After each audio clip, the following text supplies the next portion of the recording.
The history of the Chickasaw government begins before written history, before a United States government, before a forced removal from its ancestral homeland in the southeastern United States, and before Oklahoma statehood. The story of the Chickasaw government has many chapters, but with one recurring theme. Throughout time, the bond of the Chickasaw people could not be torn apart. From 1907 all the way up to 1970, Chickasaw leadership, which had been functioning in various forms and capacities since ancient times, this was I would call the darkest period in our history, where we ultimately did not have a say in our leadership. The 20th century brought monumental challenges for the Chickasaw government. Efforts to assimilate tribal citizens and break up the Chickasaw landmass, which the Chickasaw Nation had purchased and held title to, followed by Oklahoma statehood and the U.S. president appointing the tribe's governor. That lasted until 1970, the beginning of the modern era, when Chickasaw citizens once again elected their leadership. Native Americans always wanted to be part of the broader society, but they didn't intend to give up who they were, their tribal traditions, their legal rights, their measure of sovereignty that had been recognized in the Constitution and by successive governments. And you saw very strong and articulate and powerful tribal leaders advocating on behalf of their own people's future. There was definitely a movement in the 70s, call it the Grassroots movement, where a lot of our citizens really wanted to see an election for our governor. Overton James was a pivotal figure in that effort, beginning in the 1960s all the way through full recognition and restoration in the early 70s. And I'll take it for a fact that when Nixon was elected president, his coach wrote him and said, "Do something for the Indians." And he did. The first policy change really came in 1970 when Nixon articulated the self-determination policy, which basically said the federal government, through the Bureau of Indian Affairs, has fouled up the Indian economy for 150 years. And so we ought to give the Indians a chance to make their own decisions as much as we can. I will discharge the duties of my office. After being appointed by President Kennedy in 1963, Governor Overton James was elected in 1971 by the Chickasaw people. 4 years later, the 1975 Self-Determination and Education Assistance Act gave the tribe the ability to take more control over government services and reasserted its autonomy. So the 1970s, starting with the Principal Chiefs Act of 1970, and then the federal government sort of catching up, if you will, with the Self-Determination Act, and like, you know what? Let's recognize tribes as sovereign governments again. So this wasn't a new thing, this was the restoration of a much older principle. Overton James served until 1987. He made great strides in healthcare services and other programs, but more importantly, set a tone of public service that continues today.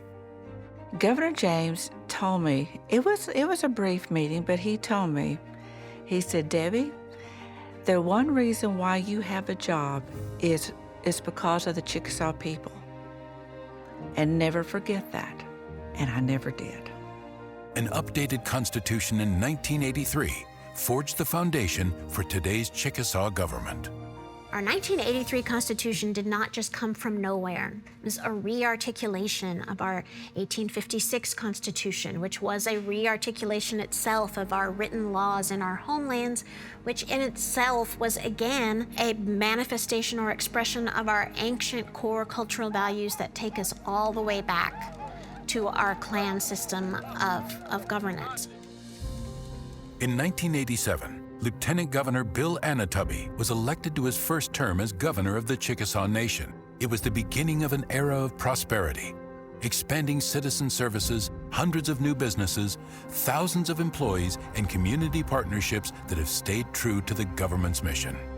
The thing about the Chickasaw government that I most admire is the way in which we use our three-branch government as a mechanism to enhance the overall quality of life of Chickasaw people, which is the mission of the nation. Everybody has the same mission, to enhance the overall quality of life of the Chickasaw people. And then we built on that over the years into these core values of how you carry out that mission. It set the tone early on, and it's still the same mission today. The policies, the core values, all those things, the mission, the vision, this system of government that they have here that they have shaped over the years is the best example of how a true government should work. Any tribe I've ever seen, the federal government, most state government as the executive branch, the legislative branch, and the judicial branch. Everyone knows and understands their boundaries, respects the boundaries of the other. We really value the partnership with the federal government, whether it is with Indian Health Service or the Bureau of Indian Affairs with the Federal Emergency Management Agency, FEMA. We bring to the table that spirit of cooperation, and we have been very fortunate that our federal partners come to the table with that same spirit, and together we're able to do so much more than either one of us could do apart. They have a Department of Commerce. Like any government that has a Department of Commerce, they want to ensure that they're actively seeking opportunities that enhance their citizens' lives. But unlike other governments, they don't tax their citizens, so they don't have a tax base which they can draw revenue to fund their government, so they rely on their business entities to provide that revenue that funds all of the government programs and services. There's been that history of success that the governor has had in running programs and in creating businesses that provide the economic base to run the government. When tribes are able to make those decisions at the local community, governmental level for the communities in which they live and for the people which they serve, it just turns out to be a better situation. There is no arguing with the results of our government system as it functions today. Our nation is strong. Our ability to care for our citizens astounds me every day. I truly believe, as an employee of the tribe, I am very proud to see the Chickasaw Nation where it's at now.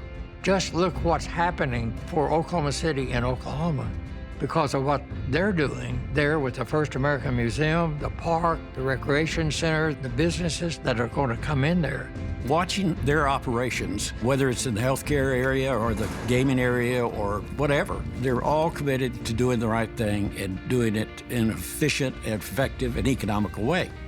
In addition to all of the partnerships they do with communities, universities, school districts, they're highly involved in nonprofits in the state, and it doesn't necessarily have to be nonprofits within the Chickasaw Nation. They're involved with nonprofits throughout the state, including Oklahoma City. Chickasaw Nation is great in its management of its nation, of its funds. I honestly don't know any organization that runs as smoothly as the Chickasaw Nation. They are just great citizens of the state of Oklahoma, and they are incredibly successful. They have deployed their resources in remarkably positive and profitable ways. I wish we would all do that. They understand that resilience in the face of adversity is part of their heritage.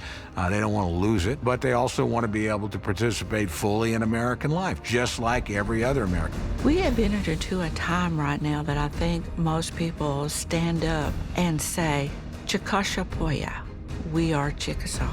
We are proud of where we came from and where we are now.